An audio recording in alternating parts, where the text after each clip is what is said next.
siya karon diri sa Barangay Bansa, diri sa Butuan mga boys.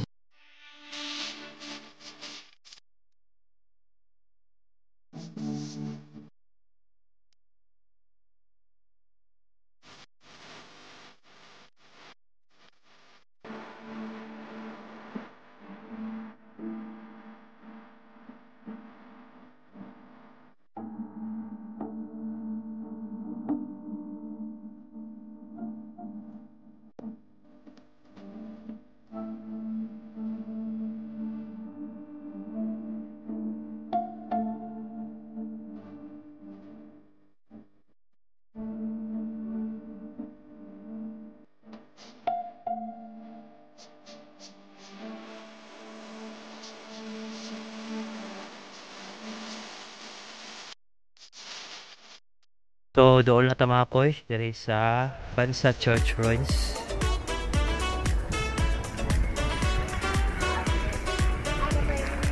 Hello mga boys, yata karon diri sa Bansa Church Ruins.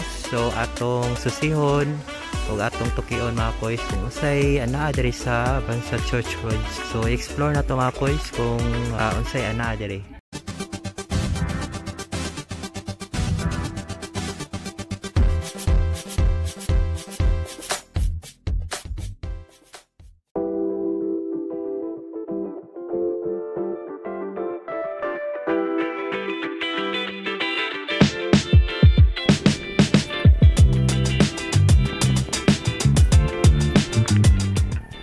Enjoy guys, sunset mga boys.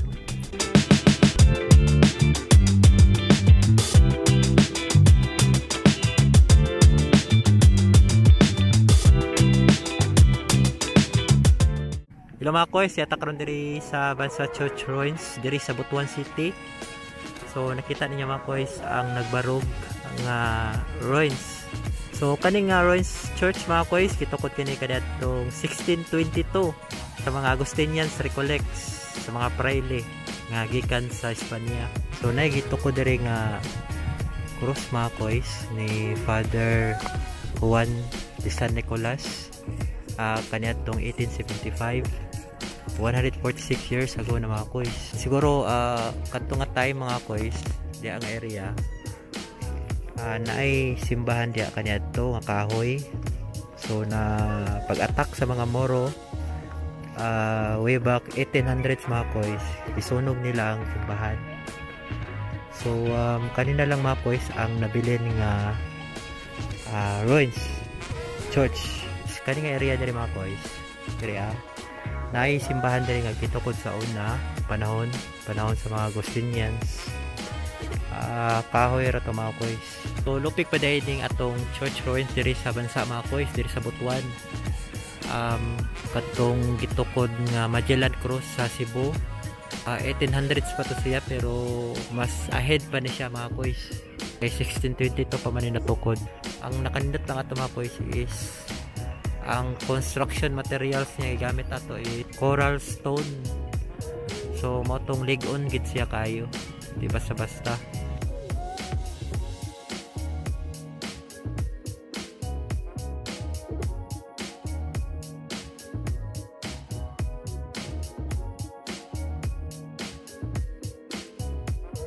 So na siya tipak mga boys. Siguro yung natarong pag plaster, pag simento. So mo nang natipak, sayang kayo mga boys.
Hello mga koys, yata karon diri sa Daplin sa Suba, diri sa Busan River mga koys.